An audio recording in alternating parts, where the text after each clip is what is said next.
Hello मेरे प्यारे बच्चों, कैसे हो आप सब लोग। मैं आशा करती हूँ आप सब लोग बहुत अच्छे होंगे और अपना खूब ध्यान रख रहे होंगे। तो आज की कक्षा में हम लोग शुरू करने वाले हैं हमारा अध्याय नंबर 15। ठीक है, और इस अध्याय का नाम है अव्यय। ठीक है, ठीक है, तो देखते हैं अव्यय होता क्या है। ठीक है, आ जाओ देखते हैं। अविकारी, ठीक है, अविकारी शब्दों का रूप परिवर्तन नहीं होता है। ठीक है, कुछ ऐसे शब्द होते हैं जिनका रूप आप किसी भी कीमत पर बदल नहीं सकते हो। ठीक है, तो आ जाओ देखते हैं परिभाषा क्या है। जिन शब्दों के रूप में लिंग, वचन, कारक आदि के कारण कोई परिवर्तन नहीं होता उन्हें अविकारी या अव्यय शब्द कहते हैं। ठीक है, अच्छा, मैंने अभी बोला कि कुछ ऐसे शब्द होते हैं जिनमें आप किसी भी परिस्थिति में कोई परिवर्तन नहीं कर सकते हो। ठीक है, तो वो कौन कौन से होते हैं, मतलब कौन सी परिस्थितियां ऐसी होती हैं। देखो, वो शब्द जिसके रूप में, मतलब वो जो शब्द है वो जिस रूप में है उसी प्रकार रहेंगे। इससे कोई मतलब नहीं है कि वो किस लिंग का है, वो किस वचन से है, वो किस कारक से है। वो किसी भी लिंग का हो, वो किसी भी वचन का हो, किसी भी कारक का हो, इससे कोई फर्क नहीं पड़ता है। आप उसको परिवर्तित कर ही नहीं सकते। ठीक है, तो ऐसे शब्दों को कहा जाता है अविकारी या अव्यय शब्द। ठीक है, तो चलो देख लेते हैं। अपने शब्द विचार के अंतर्गत पढ़ा था कि शब्दों को दो वर्गों में बांटा गया है, विकारी और अविकारी। ठीक है, जब हम लोग पढ़ रहे थे शब्द विचार का पाठ, तो उसमें हमने पढ़ा था ना कि शब्दों को दो वर्गों में बांटा गया है। ठीक है, वो कौन कौन से दो वर्ग थे, वो था हमारा विकारी शब्द और अविकारी शब्द। ठीक है, तो ये वही अविकारी शब्द हैं। ठीक है, देखो, संज्ञा, सर्वनाम, विशेषण तथा क्रिया विकारी शब्द हैं। तो कौन कौन से शब्द हमारे विकारी शब्द होते हैं, मतलब जिनमें हम परिवर्तन ला सकते हैं, वो है हमारा संज्ञा शब्द, सर्वनाम शब्द, विशेषण शब्द तथा क्रिया शब्द। ठीक है, लेकिन अविकारी शब्द कौन कौन से हैं। क्रिया का विशेषण, क्रिया विशेषण, संबंध बोधक, समुच्चय बोधक और विस्म विस्मयादि बोधक। ठीक है, विस्मयादि बोधक जो ये शब्द होते हैं ये अविकारी शब्द होते हैं। ये जिस रूप में आपके समक्ष होंगे ये उसी रूप में रहेंगे, आप इनको परिवर्तित कदापि नहीं कर सकते। ठीक है, अविकारी शब्दों को ही हम लोग अव्यय शब्द भी कहते हैं। ठीक है, तो अब चलो देख लेते हैं अव्यय शब्दों के भेद कितने होते हैं। तो ये मुख्यतः 4 प्रकार के होते हैं। पहला है आपका क्रिया विशेषण, फिर है संबंध बोधक, फिर है समुच्चय बोधक, फिर आता है विस्मयादि बोधक। ठीक है, तो चलो देखते हैं क्रिया विशेषण क्या है। ठीक है, तो क्रिया विशेषण किसको कहते हैं, देखते हैं। क्रिया की विशेषता बताने वाले शब्दों को क्रिया विशेषण कहते हैं। वैसे ये नाम से ही पता चल रहा है।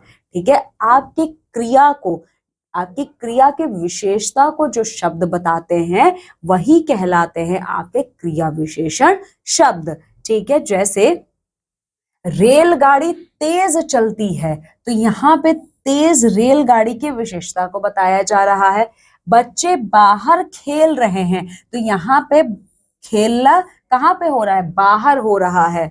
मोहिनी पेड़ के पीछे है, तो पीछे पेड़ की विशेषता है। ठीक है, तो इन सब में क्या है, जो आपका तेज, बाहर और पीछे शब्द है ये आपके क्रिया की विशेषता को बता रहे हैं, इसीलिए ये आपके क्रिया विशेषण के शब्द हैं।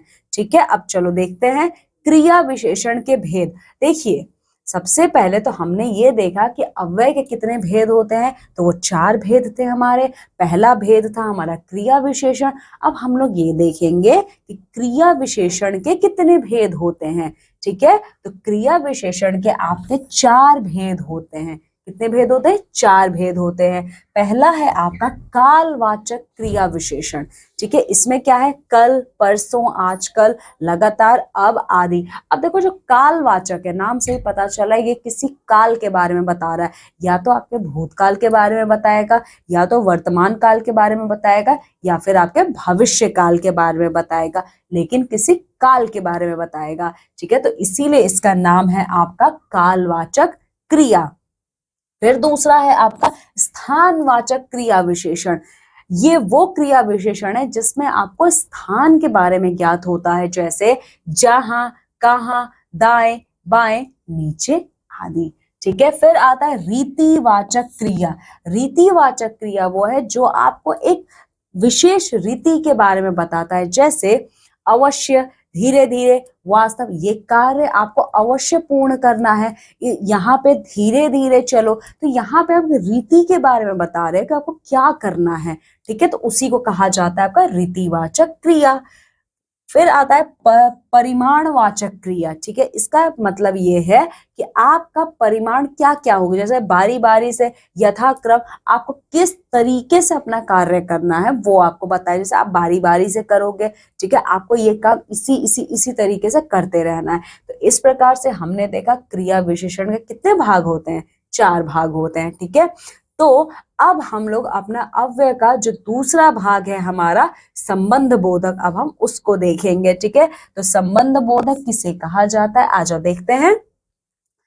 जो शब्द, वे शब्द जो संज्ञा और सर्वनाम का संबंध वाक्य के अन्य पक्षों से जोड़ते हैं, उन्हें संबंध बोधक अव्यय कहते हैं। वैसे संबंध बोधक है, नाम से ही पता चल रहा है किसी संबंध को जोड़ेंगे, तो कौन से संबंध को वो जोड़ते हैं, वो शब्द, मतलब आपके वाक्यों में जो संज्ञा शब्द और जो सर्वनाम शब्द वहां पे मौजूद होगा, उस संज्ञा शब्द और सर्वनाम शब्द का जो संबंध है, उस संबंध को उस वाक्यों में मौजूद दूसरे पक्षों से, मतलब दूसरे शब्दों से जब वो जोड़ते हैं, एक वाक्यों में संज्ञा सर्वनाम के अलावा भी तो बहुत सारे शब्द होते हैं। ठीक है, तो उस वाक्यों में जो आपका संज्ञा शब्द होगा और जो सर्वनाम शब्द होगा, जब आप इनको किसी और शब्दों से जोड़ोगे तो उसे कहा जाता है आपका संबंधवाचक, संबंध बोधक। ठीक है, चलो जैसे ये देखो, पेड़ के ऊपर बंदर बैठा है, तो यहाँ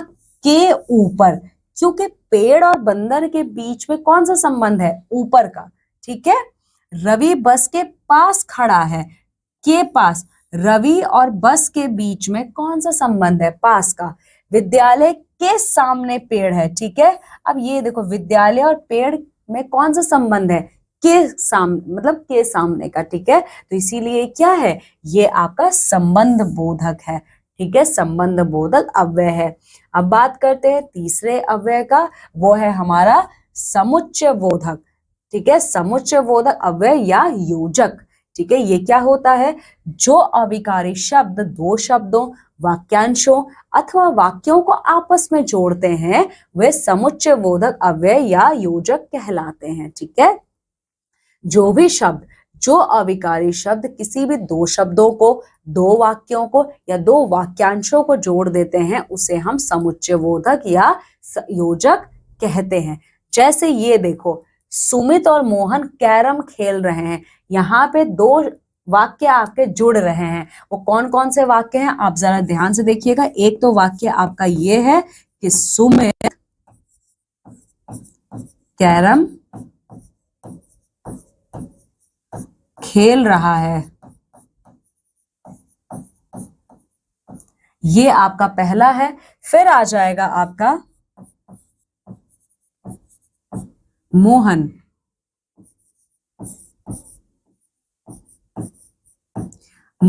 कैरम खेल रहा है।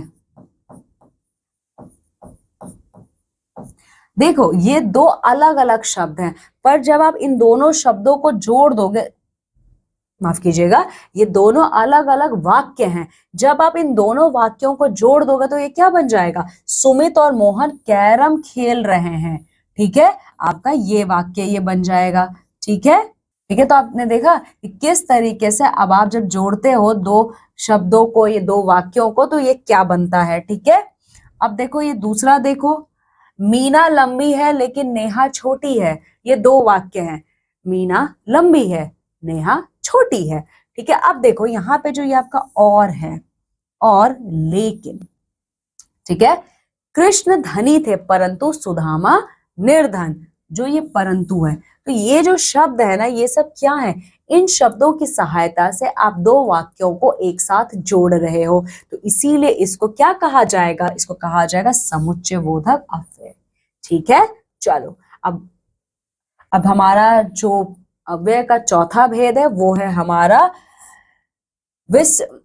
विस्मयादिबोधक। ओके, तो ये क्या होता है? जिन अव्यय शब्दों से हर्ष, शोक, घृणा, विस्मय, ग्लानि आदि का भाव प्रकट होता है। मतलब जो शब्द आपके भावों को प्रकट करते हैं, आप खुश हैं, आप गुस्सा हैं, आप उदास हैं, आप घृणा से भरे हुए हैं, या फिर आप बहुत ही ज्यादा विस्मय हैं, ठीक है, ये सारे जो बोध होते हैं, इन सारे बोध कराने वाले शब्दों को क्या कहा जाता है? विस्मयादिबोधक अव्यय। ठीक है, तो ये देखिए, जैसे वाह मजा आ गया, हम जीत गए, तो ये जो वाह है, आहा कितना सुंदर फूल है, आहा, हाय मेरे घर में आग लग गई, तो ये सब क्या है? इससे, वहां से आपकी खुशी झलक रही है। आह कितना सुंदर फूल है, आप यहाँ पे विस्मय बिल्कुल है, कितना सुंदर फूल है। हाय मेरे घर में आग लगी, आप यहाँ पे उदास हैं, आप यहाँ पे बहुत ज्यादा नाराज है कि आपके घर में आग लग गई, तो इससे एक भाव प्रदर्शित हो रहा है, तो इसीलिए इनको हम कहेंगे विस्मयादिबोधक शब्द। ठीक है, चलो, तो इस हमारे अध्याय में इतना ही। तो अब चलो आ जाओ, देखते हैं कि इस अध्याय में हमने सीखा क्या क्या है। तो देखो, पहले तो हमने ये सीखा है कि क्रिया की जो विशेषता बताते हैं, उन शब्दों को हम लोग क्रिया विशेषण शब्द कहते हैं। ठीक है, और दो शब्दों को, वाक्यांशों को अथवा वाक्यों को जोड़ने वाले अव्यय को क्या कहा जाएगा? समुच्चयबोधक अव्यय कहा जाएगा। ठीक है, तो इस पाठ में बस इतना ही। ठीक है, मैं आशा करती हूँ मेरे प्यारे बच्चों, आपको ये अध्याय बहुत अच्छे से समझ में आया होगा। तो अब आपको क्या करना है? अब आपको ये करना है कि आप ये अध्याय खुद से पढ़िए और ये सारा अभ्यास कार्य पूर्ण कीजिए। अब मैं आपसे विदा लेती हूँ और मैं मिलूंगी अब आपसे आपकी अगली कक्षा में। तब तक आप लोग अपना ख्याल रखिए। बाय।